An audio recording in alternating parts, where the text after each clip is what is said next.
President DeGioia, Linda and Tim O'Neill, and members of the O'Neill family, members of the university's board of directors, Executive Vice President Fedorov, Dean Betty Keltner, members of the Gostin family, faculty, students, members of the Law Center community, friends, and guests. It's my pleasure and honor to welcome you to the Law Center this afternoon. Today we celebrate two signal events for the Law Center and the university: the opening of the Linda and Tim O'Neill Institute on National and Global Health Law, and the investiture of Dean Larry Gostin as the O'Neill Professor of Global Health Law. In so doing, we recognize the extraordinary generosity of the O'Neills and the extraordinary contributions of Larry Gostin. I would like to invite to the podium Father Les Orsi to deliver the invocation.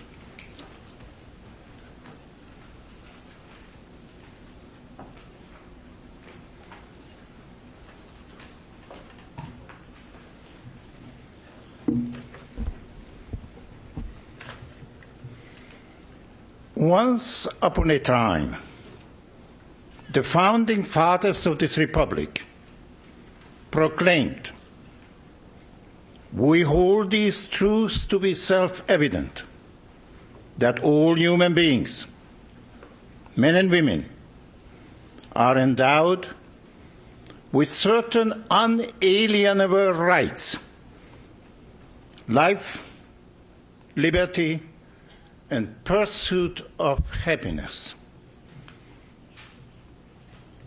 In our times, generations later, we are here at Georgetown University Law Center to confirm and to uphold this tradition. We hold these truths to be self-evident: that all human beings, women and men, have the right to aspire to a fullness of life, to life beautiful and wholesome, in prosperity of body and spirit. We hold, therefore, as self-evident that we have the duty, let me repeat, we have the duty to secure good health through wise laws, to promote healing through compassionate ordinances, so as to help every human being, women and men, in their pursuit of happiness. And this duty and responsibility we here and now accept. But this is a great task. Therefore, let us pray. God, creator and master of this universe, bless our intent and our efforts. Bless the O'Neill family, our benefactors. Their deeds speak for them.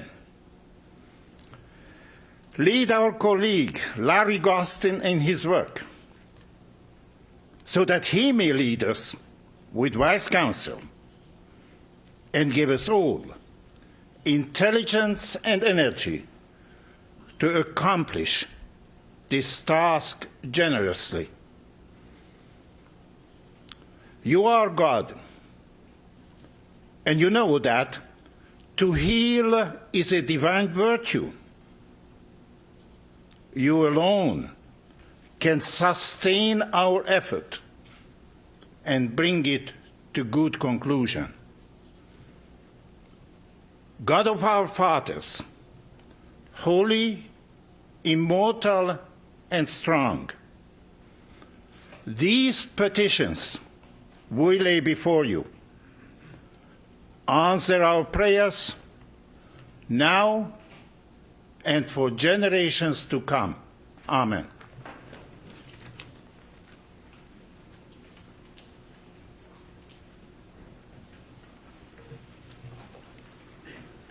It is now my great pleasure to welcome John J. DeGioia, President of Georgetown University.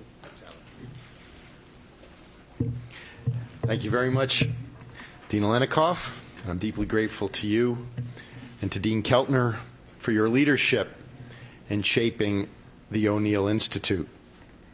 The Institute is very much the product of the shared vision of our faculty and academic leadership and two remarkable alumni, Linda and Tim O'Neill.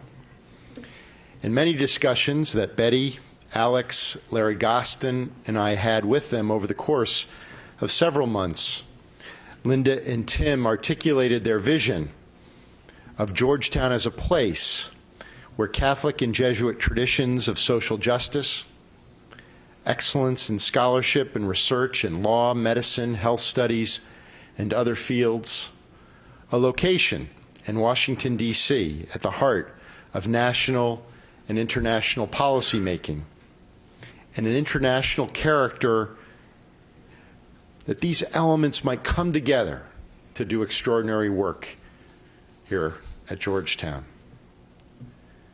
Georgetown, they saw, could make a disproportionate difference in the world, particularly in addressing the most pressing health challenges in the global community.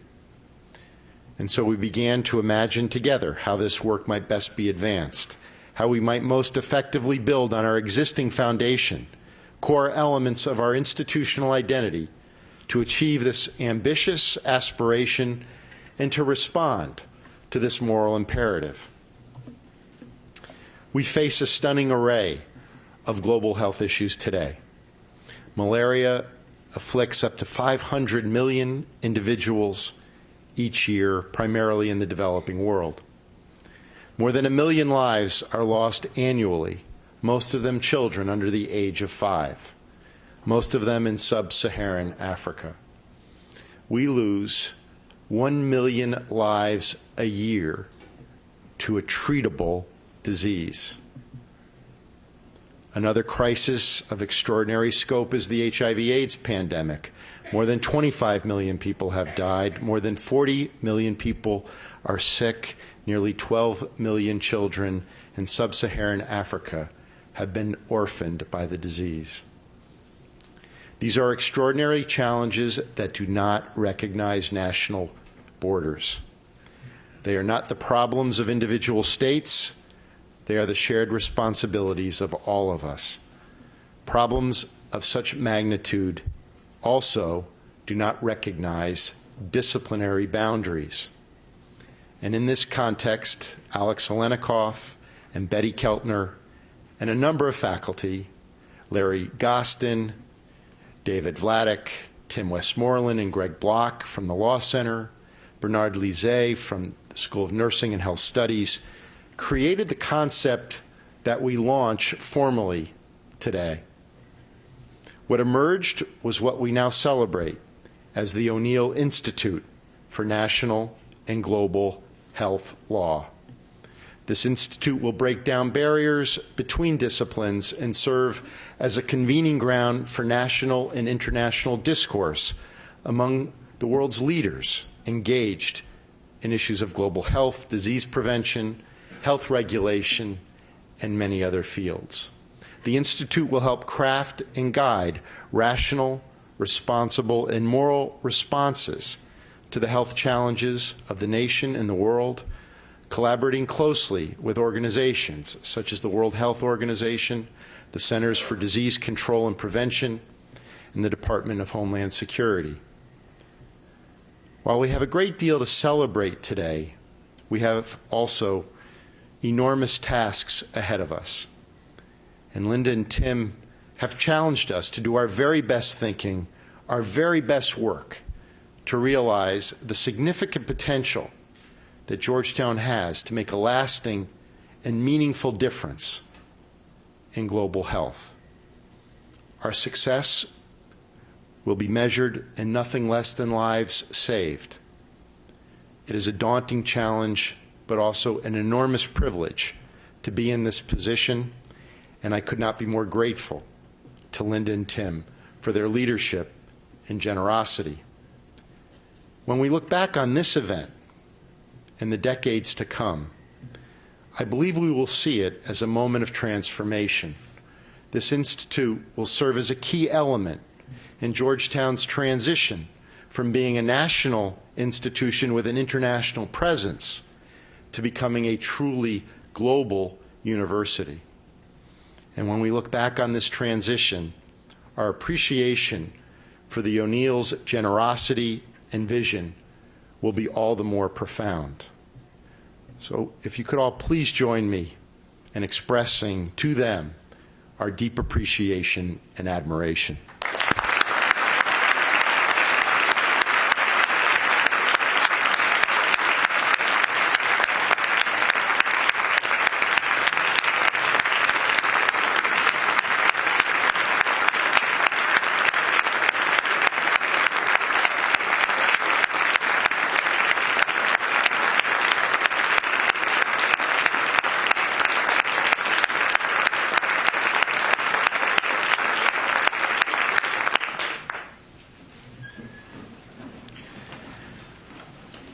And now I would like to invite Lawrence Gostin to join me right here.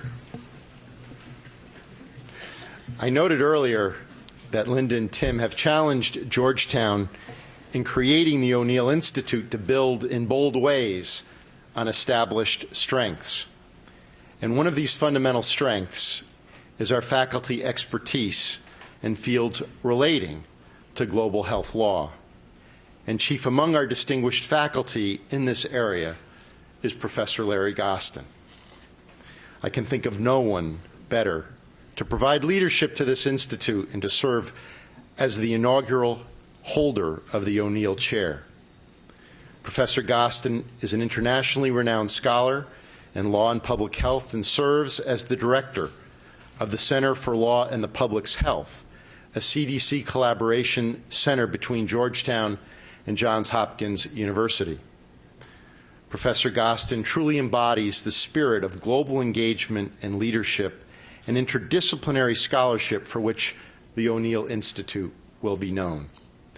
He has been called upon to lead numerous landmark law crafting and reform initiatives in recent years, including the Model State Public Health Information Privacy Law by the Department of Health and Human Services, the Turning Point Public Health Statute Modernization Project, and the Emergency Health Powers Act created in the wake of the events of September 11th to help fight bioterrorism and other health threats. In recent years, as we at Georgetown began to wrestle with the question of how the Academy could most effectively bring its unique resources to bear on issues such as the HIV/AIDS pandemic, I turned early to Larry, and he helped us to convene scholars and leaders from institutions and organizations from around our country to identify specific steps that the Academy could take in this respect. Professor Gostin is recognized by colleagues across disciplines, across the country, across international borders, and across cultures as being one of the foremost scholars and a true leader in the area of global health law. As Georgetown prepares to deepen further its engagement in the global community and to respond at this moment to what history demands of us, we are fortunate to have the leadership of Professor Gostin. So today, to commemorate the inauguration of the Linda and Timothy O'Neill Professor in Global Health Law, Georgetown has commissioned this medal, which I am proud to confer on you, Larry, in recognition of your remarkable achievements to date and our confidence in the strong leadership that you will provide in the years ahead. There we go.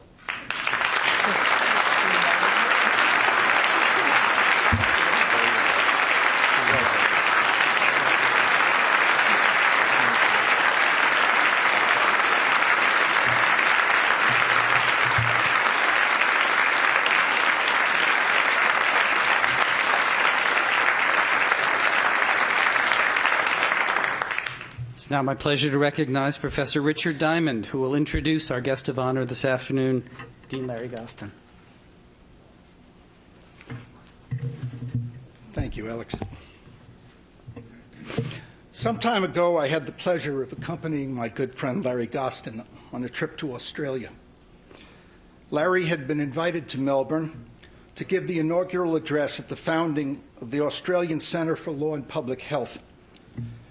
And as is usual when good friends travel together, I learned a lot about Larry that I had not known. The first thing that struck me was the extent of Larry's international prominence. Perhaps it was the people he introduced me to and the way they spoke about him. I remember in particular a private lunch we had in Chambers with Justice Michael Kirby, who sits on Australia's highest court. Larry and Justice Kirby had met years ago doing civil rights work in Europe. I also thought it was impressive that the Australians would fly somebody 10,000 miles just to give an inaugural speech. It turned out that this was something of a norm. Larry has also given the inaugural speeches at the dedication of Centers for Law, Medicine and Public Health in the European Union, Canada, Great Britain, Hong Kong, Korea, and New Zealand. And I was impressed by the way that Larry was feted at universities in the various cities that we visited. The University of Melbourne, Australian National University in Canberra, the University of Sydney, the University of Tasmania, where the dean and members of the law faculty took us to dinner in Hobart at a restaurant with the unforgettable name, the Drunken Admiral. While riding around Tasmania with Larry, I asked him how he had come to choose mental health and human rights as the areas that he worked in. It is a story that tells you much about what type of person he is. The seminal event occurred while Larry was in law school at Duke. Larry participated in a U.S. Department of Justice study about the inhuman treatment of mental patients in North Carolina. As part of the study, Larry was surreptitiously placed in Cherry Hospital, a high-security psychiatric facility in Goldsboro, North Carolina, as a defendant charged with rape whose mental competency to stand trial was in question.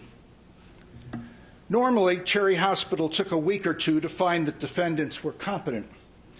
In Larry's case, he kept protesting that he was innocent, and Cherry Hospital took longer than expected.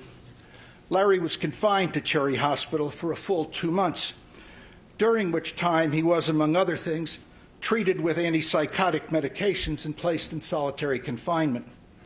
It was, Larry will tell you, a dismal experience. Finally, Larry admitted that he had committed the crime charged. Cherry Hospital then certified him as competent to stand trial and transferred him to a regular jail.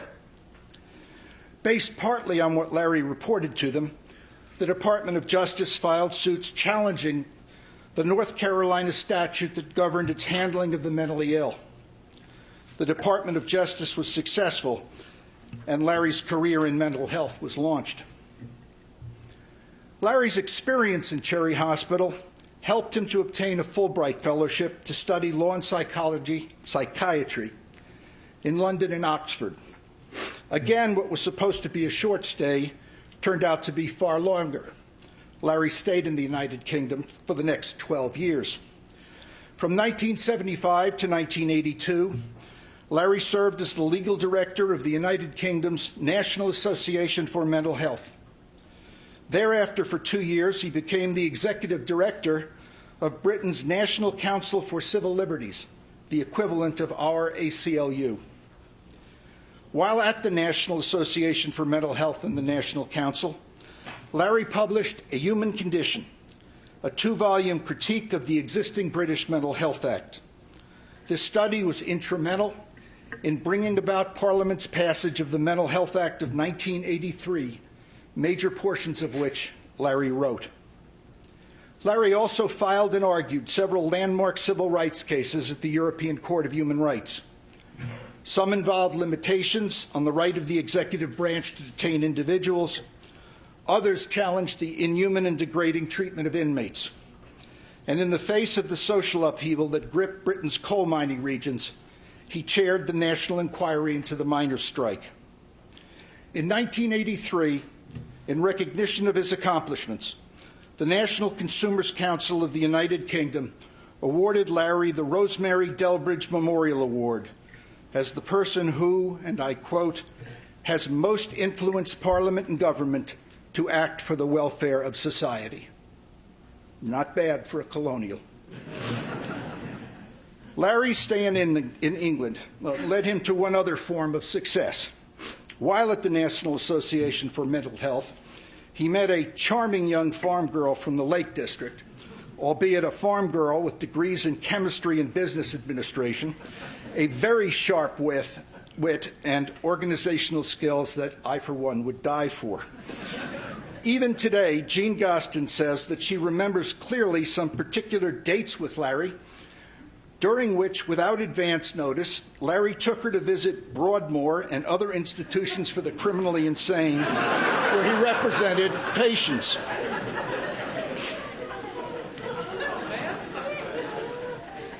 Jean and Larry were married in 1977. They're about to celebrate their 30th anniversary, and they are justifiably proud of Bryn and Kieran, the two fine sons they have raised. Larry and Jean returned to the United States in 1986. While at Harvard, Larry continued to teach and write in the fields of mental health, public health, and civil rights.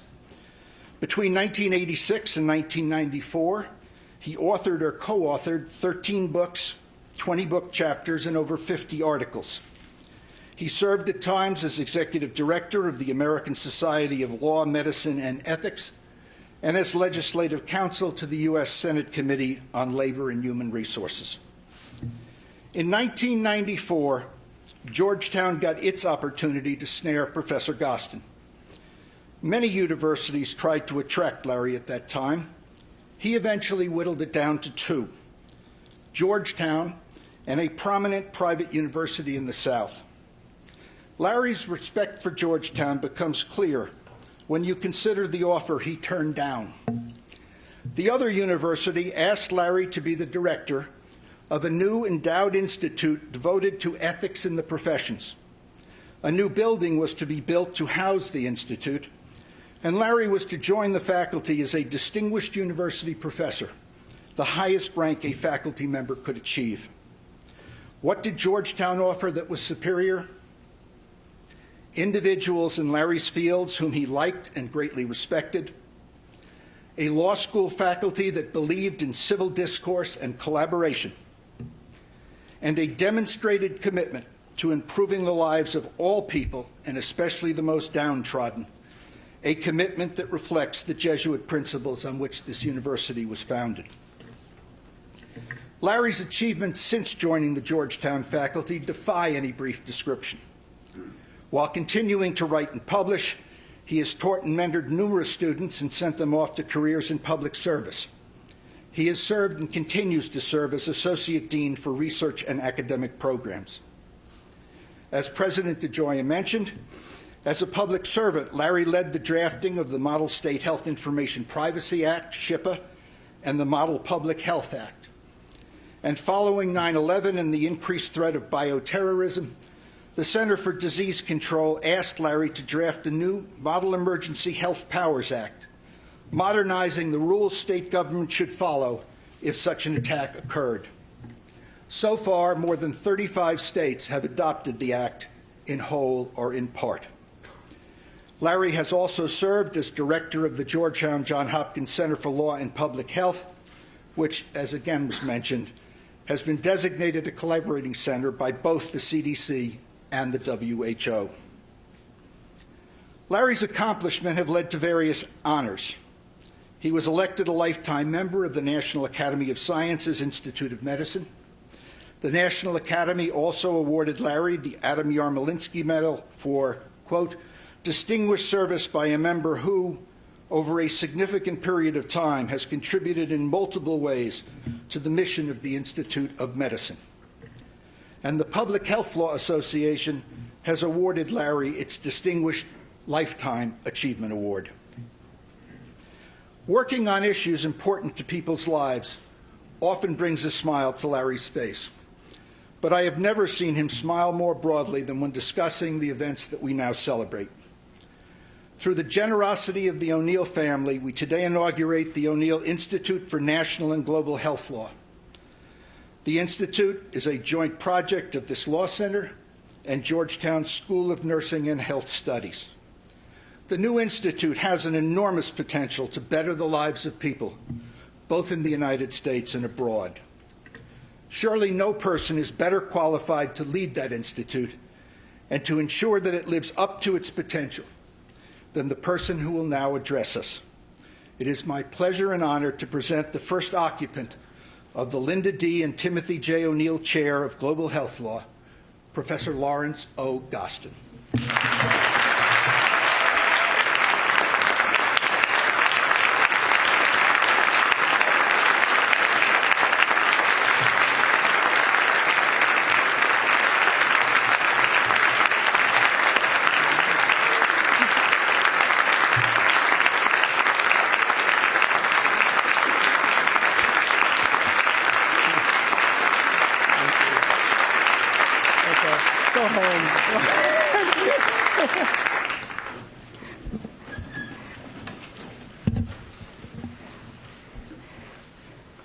It's wonderful for me to have one of my dearest friends, Richard Diamond, say these warm and wonderful words.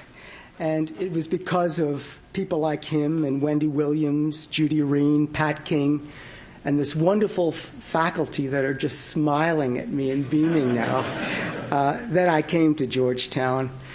And I have been happy here every minute with the most talented group of colleagues and friends that I could possibly have on this terrific Georgetown faculty. Thank you for all these years.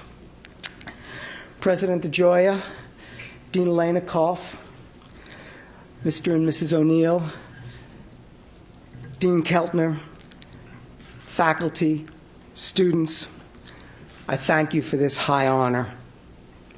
President DeGioia, your leadership exemplifies this great university. We are all fortunate to be in a place whose Jesuit spirit stands for justice and service to others.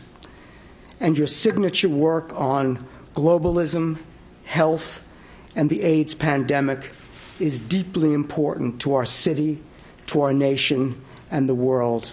And we are most grateful. Dean Alenikoff, it was you, Dean Betty Keltner, and Kevin Conry who nurtured this idea and made it grow into the reality that it is today. The three of you, in truth, deserve all the recognition for today and the Institute's bright future. And Mary Matheron has been a guiding and steady hand.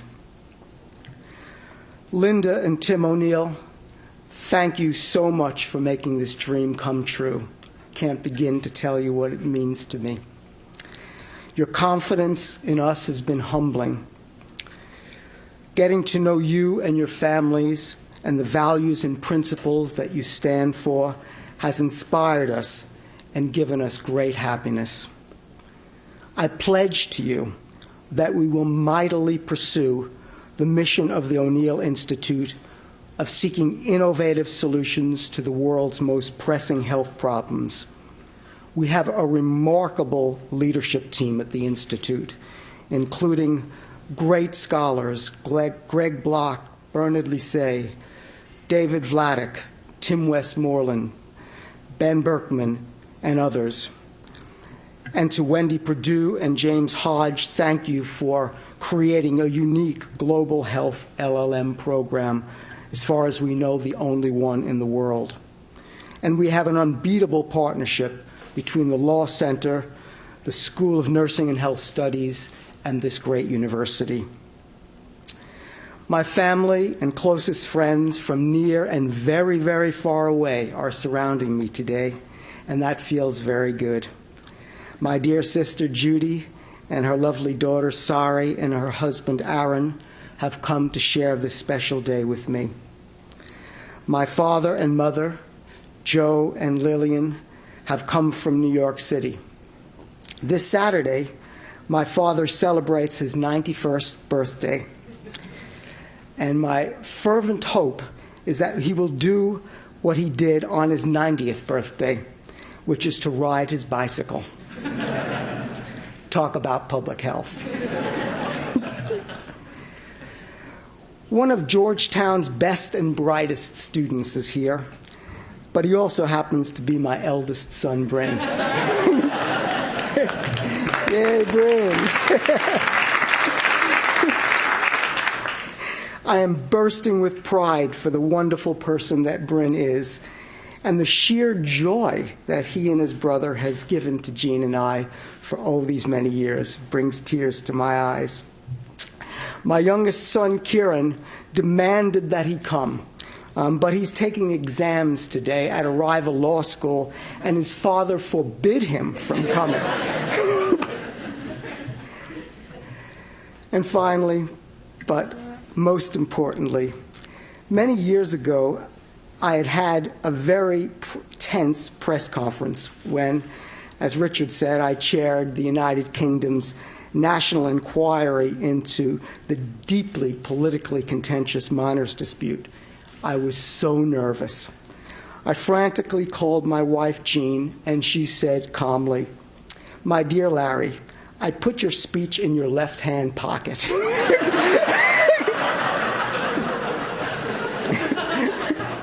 I hope it's here tonight, darling.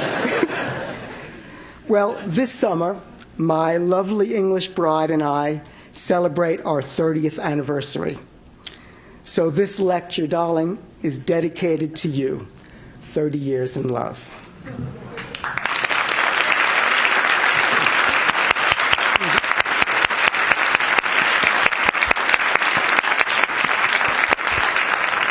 Okay, now I can't do the speech. Okay, let's try to do this. This lecture searches for solutions to the most perplexing problems in global health. Problems so important that they affect the fate of millions of people, with economic, political, and security ramifications for the world's population. No state acting alone can insulate itself from major health hazards. The determinants of health, pathogens, air, food, water, and even lifestyle choices do not originate solely within national borders. Health threats inexorably spread to neighboring countries, regions, and even continents. It is for this reason that safeguarding the world's population requires cooperation and global governance. If I am correct that ameliorating the most common causes of disease, disability, and premature death require global solutions, then the future is demoralizing. The states that bear the disproportionate burden of disease have the least capacity to do anything about it. And the states that have the wherewithal are deeply resistant to expending the political and economic resources necessary to truly make a difference to improve health outside their borders. When rich countries do act, it is more often out of a narrow self-interest or humanitarian instinct than a full sense of ethical or legal obligation. The result is a spiraling deterioration of health in the poorest regions, with manifest global consequences for cross-border disease transmission and systemic effects on trade, international relations, and security. This lecture first inquires why governments should care about serious health threats outside their borders and explores the alternative rationales of direct self-interest, national self-interest, and enlightened self-interest and national security. Second, I examine the compelling issue of global health equity and ask whether it is fair that people in poor countries suffer such a disproportionate burden of disease, disability, and premature death. Here, I briefly explore what I will call a theory of human functioning to support a more robust understanding of the transcending value of health. Third, I describe how the international community focuses on a few high-profile, heart-rending issues while largely ignoring deeper systemic problems in global health. By focusing on what I call basic survival needs, the international community could fundamentally improve prospects for the world's population. Finally, I explore the value of international law itself and propose an innovative mechanism for global health reform, a framework convention on global health. My proposal in a nutshell is to establish fair terms of international cooperation with agreed upon mutually binding obligations to create enduring health system capacities, meet basic survival needs, and reduce unconscionable inequities in global health. So first, is global health a matter of national interest? It is axiomatic that infectious diseases do not respect national borders. But this simple truth does not convey the degree to which pathogens migrate great distances to pose health hazards everywhere in the world. Human beings congregate, live in close proximity to animals, pollute the environment, and rely on overtaxed health systems. This constant cycle of congregation, consumption, and movement allows infectious diseases to mutate and spread across populations and boundaries. The global population is also vulnerable to bioterrorism. These human activities and many more have profound health consequences for people in all parts of the world, and no country can insulate itself from the effects. The world's community is interdependent and reliant on one another for health security. Governments have no choice but to pay close attention to health hazards beyond their border. DNA fingerprinting has provided conclusive evidence of the migration of pathogens from less to more developed countries. In fact, more than 30 infectious diseases have newly emerged over the last 2 to 3 decades, ranging from hemorrhagic fevers, Legionnaire's disease, and hantavirus, to West Nile virus and monkeypox.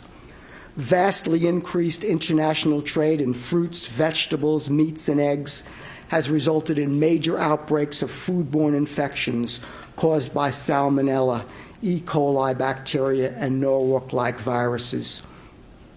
Not only do emerging and re-emerging diseases increasingly affect the wealthiest countries, but they also are less able to ameliorate these harms through technologies. Resurgent disease such as tuberculosis, malaria, and HIV have developed extreme resistance to frontline medications. As microbes change genetic form, existing vaccines and pharmaceuticals become inapt.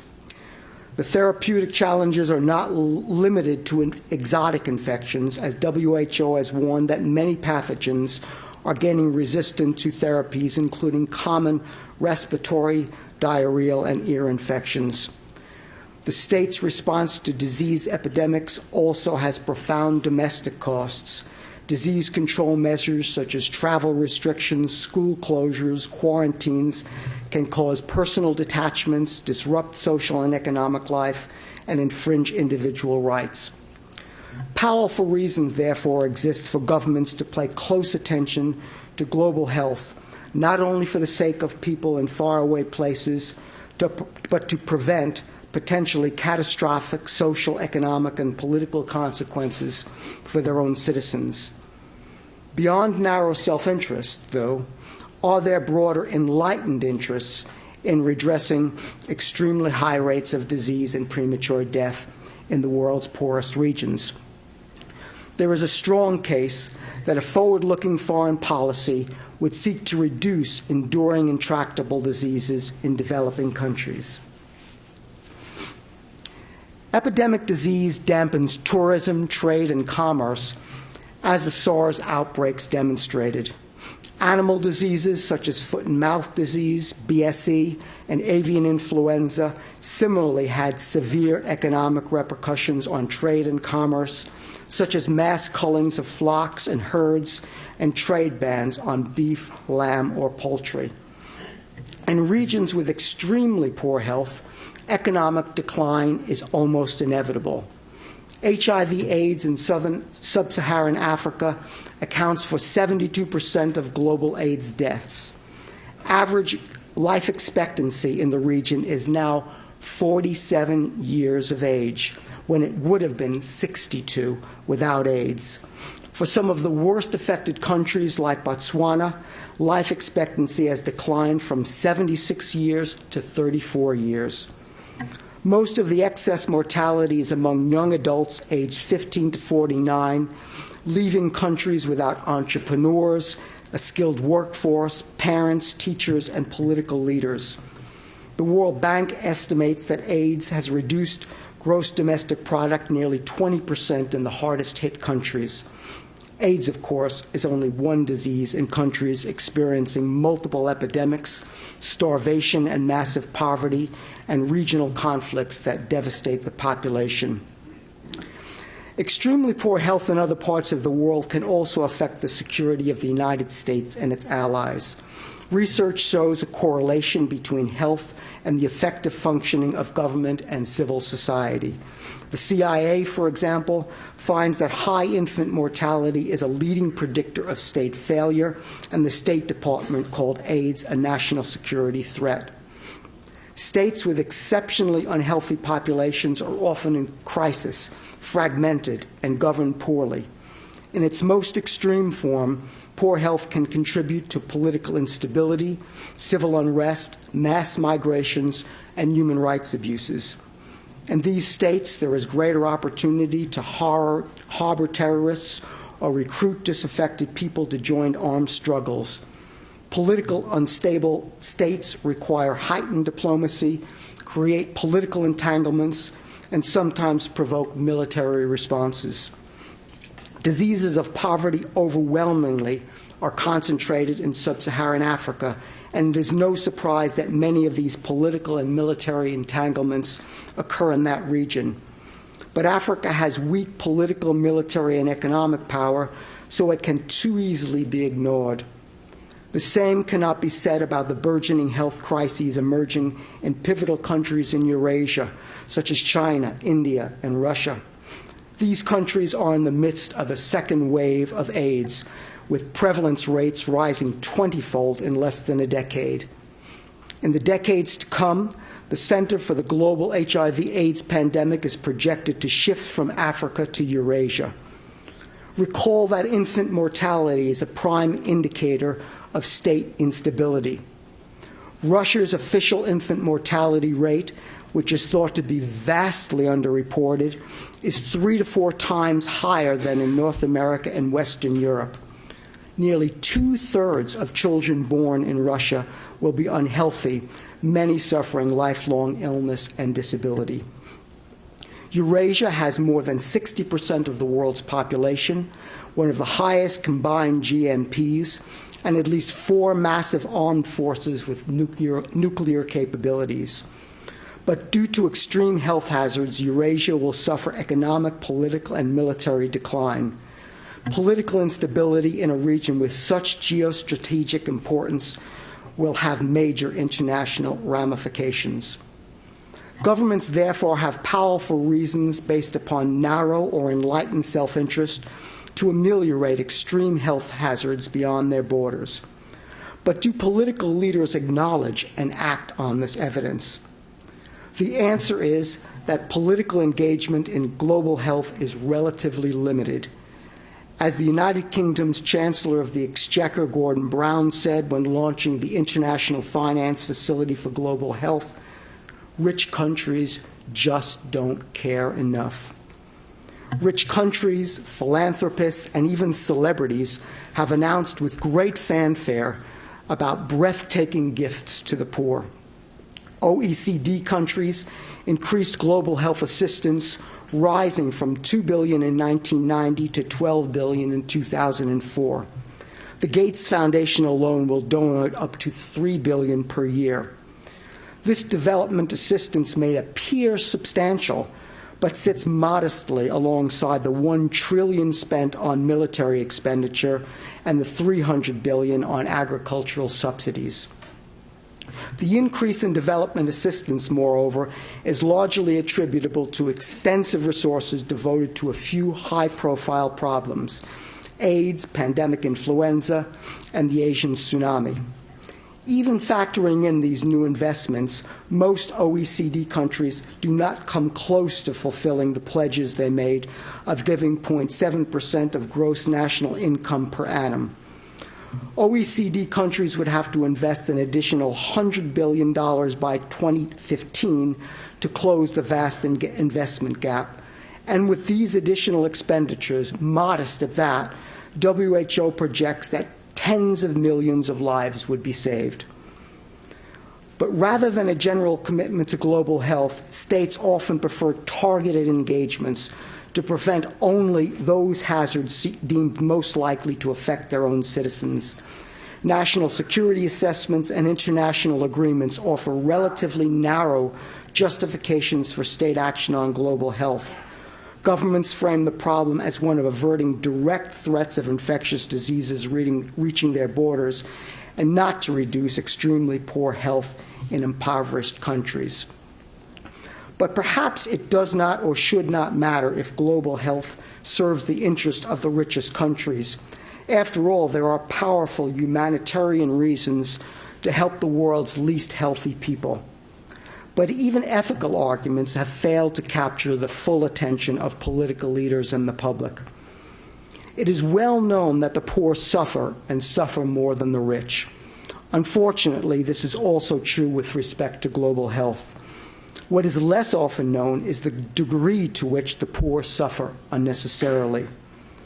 The global burden of disease is not just shouldered by the poor, but disproportionately so, such that health disparities across continents render a person's likelihood of survival drastically different based upon where she is born.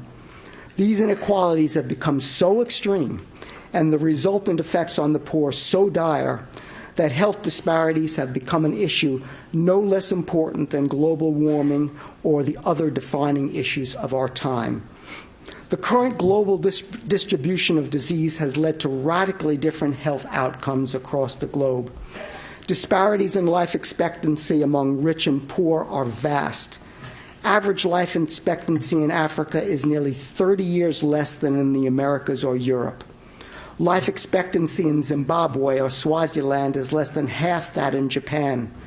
A child born in Angola is 73 times more likely to die in the first few years of life than a child born in Norway. And a woman giving birth in sub-Saharan Africa is 100 times more likely to die in labor than a woman in a richer country.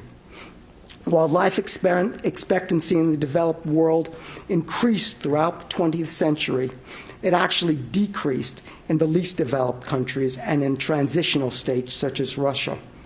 At least one concrete example offers a sense of perspective. In 1 year alone, 14 million of the poorest people in the world died, while only 4 million would have died if this population had the same rate of death as the global rich. The diseases of poverty are endemic in the world's poorest regions, but barely get noticed among the wealthy. Diseases such as elephantiasis, guinea worm, malaria, river blindness, schistosomiasis, trachoma are common in poor countries, but are largely unheard of among the rich. Beyond morbidity and premature mortality, the diseases of poverty cause extreme physical and mental anguish. For example, when a 2-foot-long guinea worm parasite emerges from the genitals, breasts, and extremities with excruciating pain, or filarial worms that cause disfiguring enlargement of arms, legs, breasts, and genitals, or river blindness, leading to unbearable itching and loss of eyesight. Human instinct tells us that it is unjust for large populations to have such poor prospects for good health and long life simply by happenstance of where they live. Although everyone believes it is unfair that the poor live miserable and short lives, there is little consensus about whether there is an ethical, let alone a legal, obligation to help the downtrodden. downtrodden. So what do wealthier societies owe as a matter of justice to the poor in other parts of the world? Perhaps the strongest claim is based on what I call a theory of human functioning. Health has special meaning and importance to individuals and communities as a whole. Health is necessary for much of the joy, creativity, and productivity that a person derives from life. Individuals with physical and mental health recreate, socialize, work, and engage in family and social activities that bring meaning and happiness to their lives. Perhaps not as obvious, health also is essential for the functioning of populations. Without minimal levels of health, people cannot fully engage in social interactions, participate in the political process, exercise rights of citizenship, generate wealth, create art, and provide for the common security. Amartya Sen famously theorized that the capability to avoid starvation, preventable morbidity, and early mortality is a substantive freedom that enriches human life. Depriving people of this capability strips them of their freedom to be who they want to be and to do things that a person has reason to value. Under a theory of human functioning, health deprivations are unethical because they unnecessarily reduce one's ability to function and the capacity for human agency. Health, among all other forms of disadvantage, is special and foundational, and that its effects on human capacities impact one's opportunities in the world. But Sen's theory does not answer the harder question about who has the corresponding obligation to do something about global inequalities. Even liberal egalitarians that believe in just distribution, such as Nagel, Rawls, and Walzer, frame their claims narrowly and rarely extend them to international obligations of justice. Their theories of justice are relational and apply to fundamental social structures that people share. States may owe their citizens basic health protection by reason of a social compact, but positing such a relationship among different countries and regions is much more difficult. But suppose that states were convinced that amelioration of global health hazards was in their national interests, or that they otherwise accepted the claim that they have an ethical responsibility to act.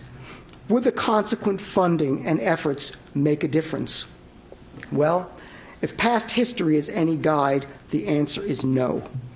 Most development assistance is driven by high-profile events that evoke public sympathy, such as a natural disaster in the form of a hurricane, tsunami, drought, or famine, or an enduring catastrophe such as AIDS, or politicians may lurch from one frightening disease to the next, irrespective of the level of risk, ranging from anthrax and smallpox to SARS, influenza A, H5N1, and bioterrorism.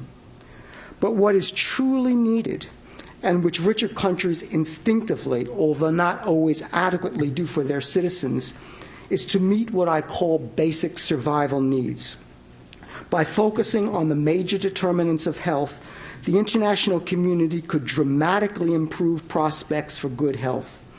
Basic survival needs include sanitation and sewage, pest control, clean air and water, tobacco reduction, diet and nutrition, essential medicines and vaccines, and well-functioning health systems.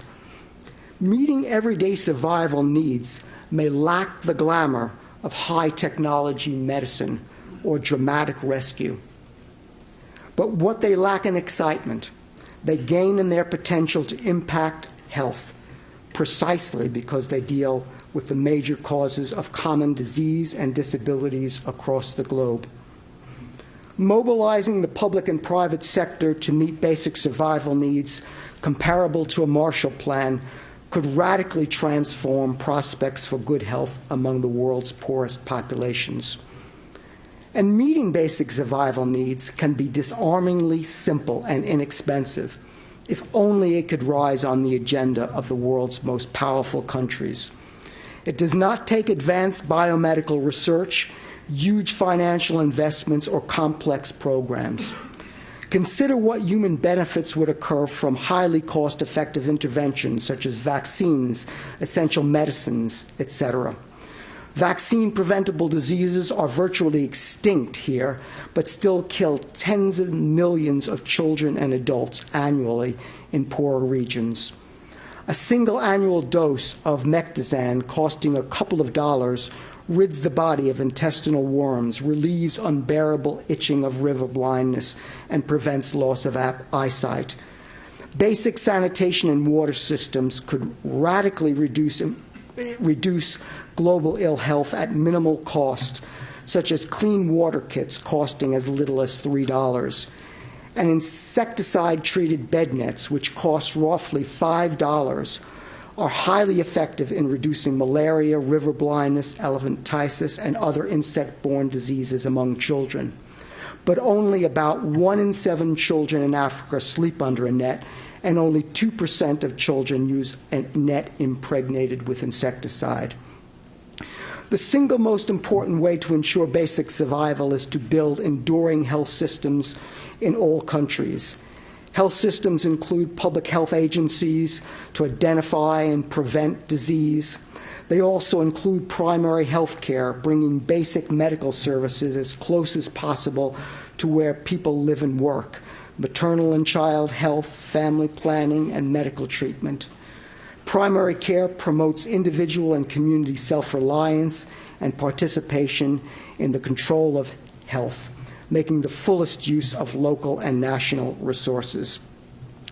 Consequently, what poor countries need is not foreign aid workers parachuting in to rescue them, nor do they need foreign-run state-of-the-art facilities.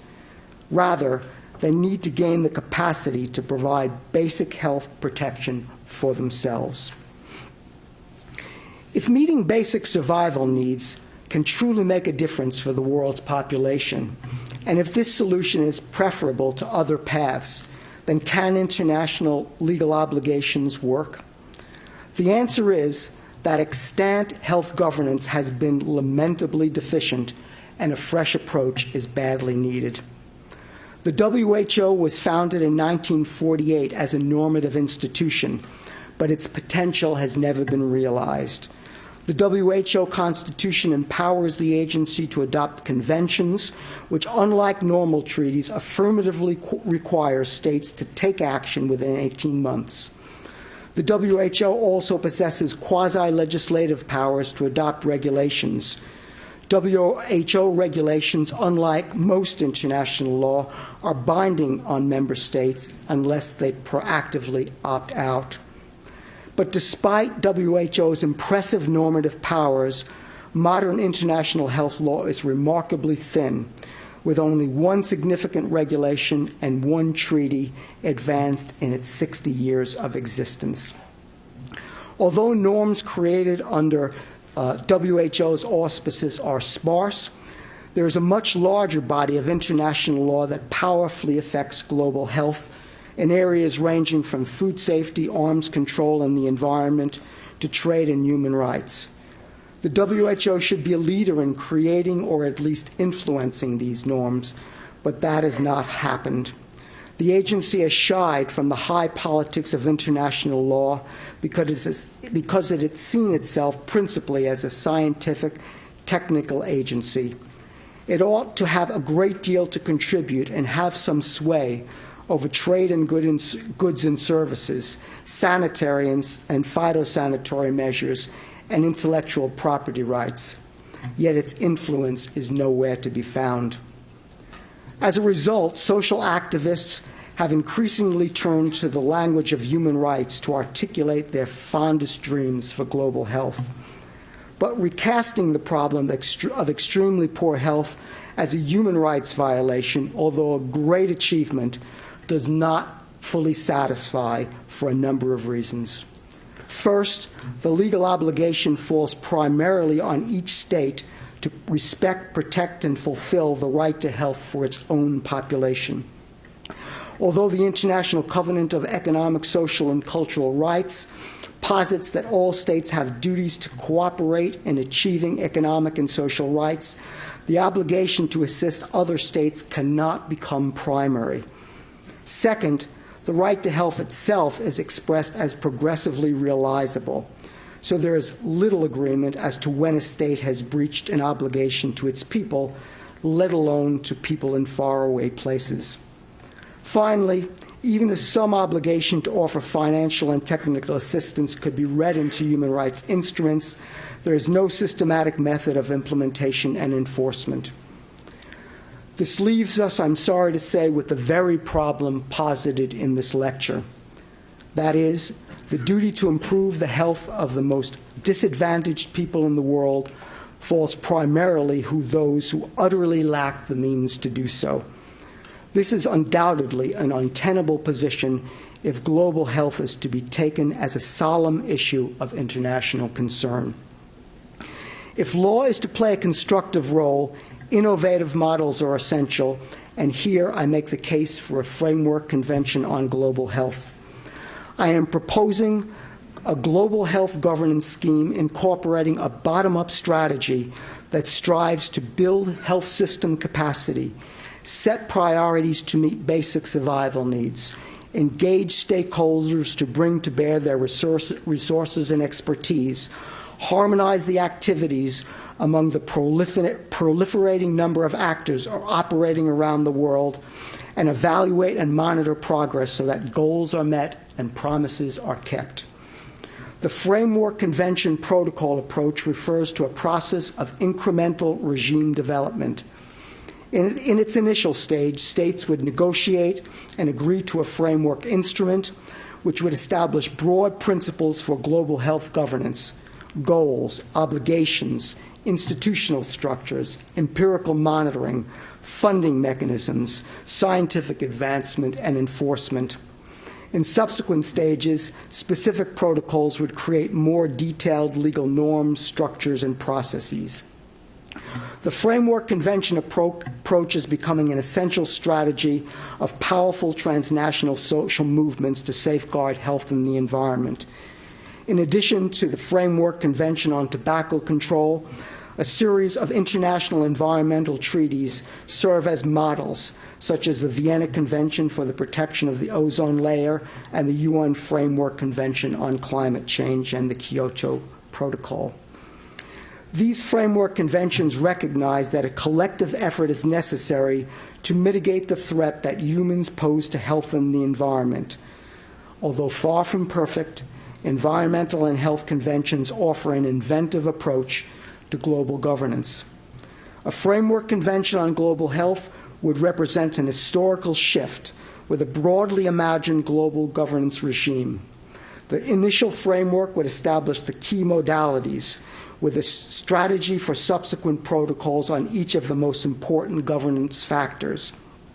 The convention's mission, objectives, state and stakeholder obligations, institutional structures, empirical monitoring, enforcement and dispute resolution, and ongoing scientific analysis. I don't have time to detail all of these, but they will all be detailed in my Georgetown Law Review article for this symposium of the O'Neill Institute.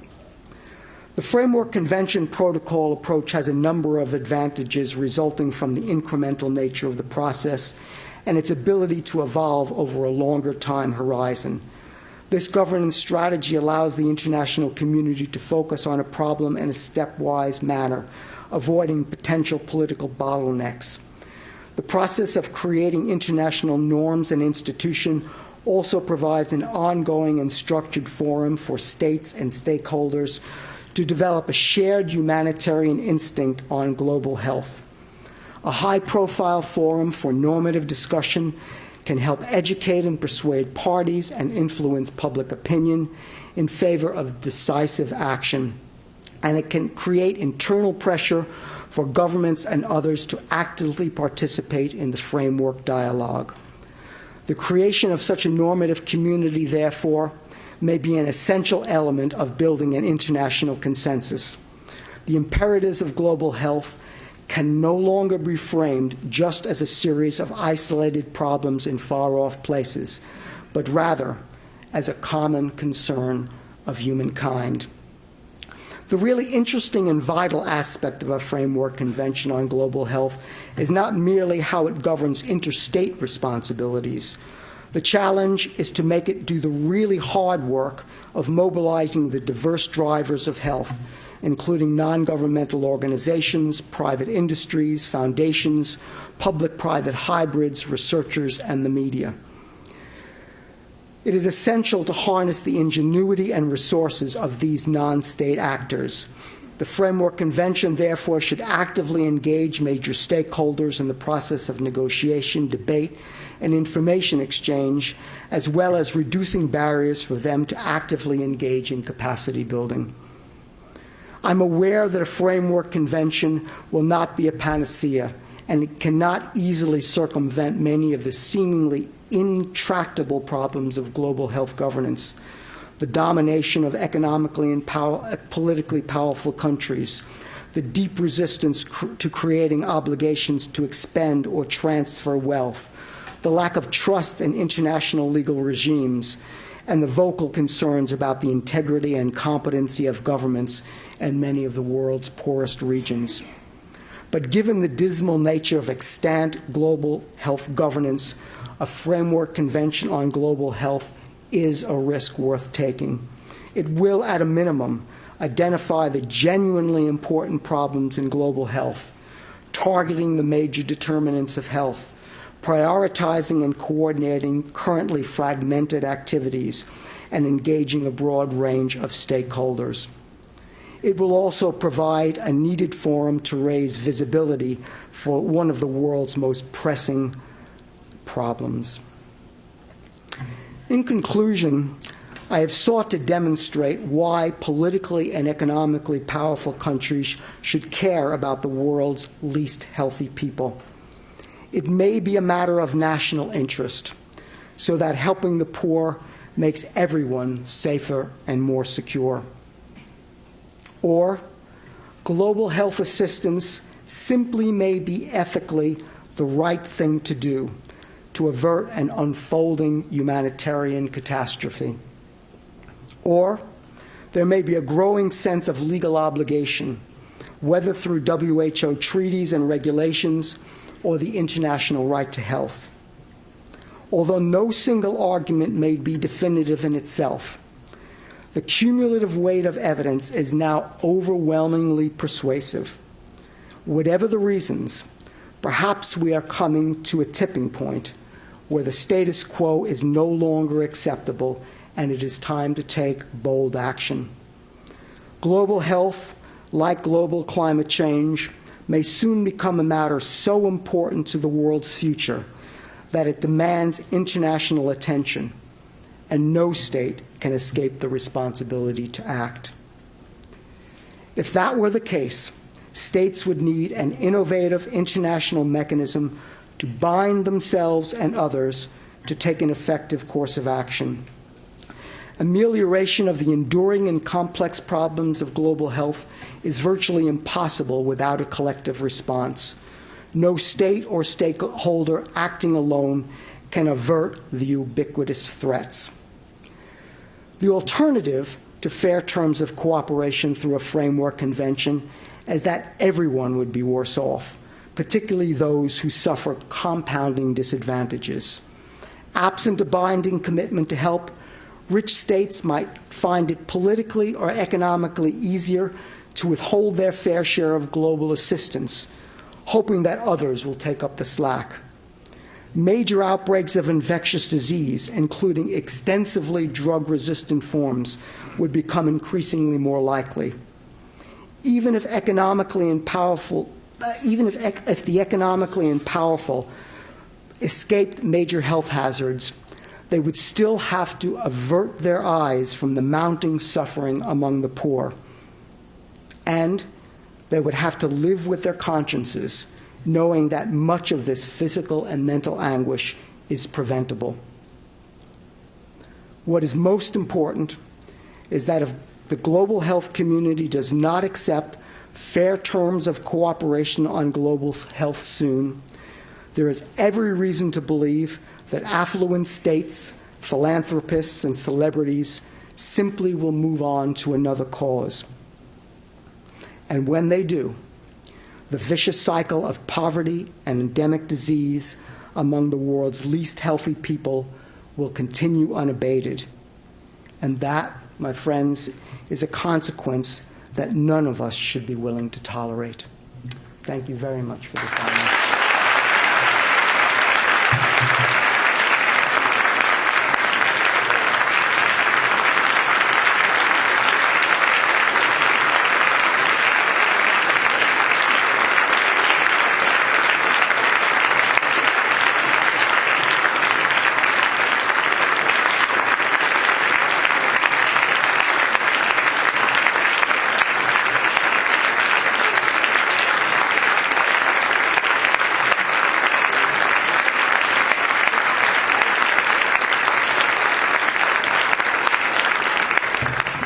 It's hard to imagine that one human being can combine such humility, intelligence, and humanity. Thank you, Larry. Tim and Linda, you asked us to think big. He thinks big. This concludes our proceeding here. I want to thank you all for attending. There'll be a reception immediately following across the way in the atrium of the Hotong International Law Building. May I ask that you remain seated while the faculty recesses. Thank you.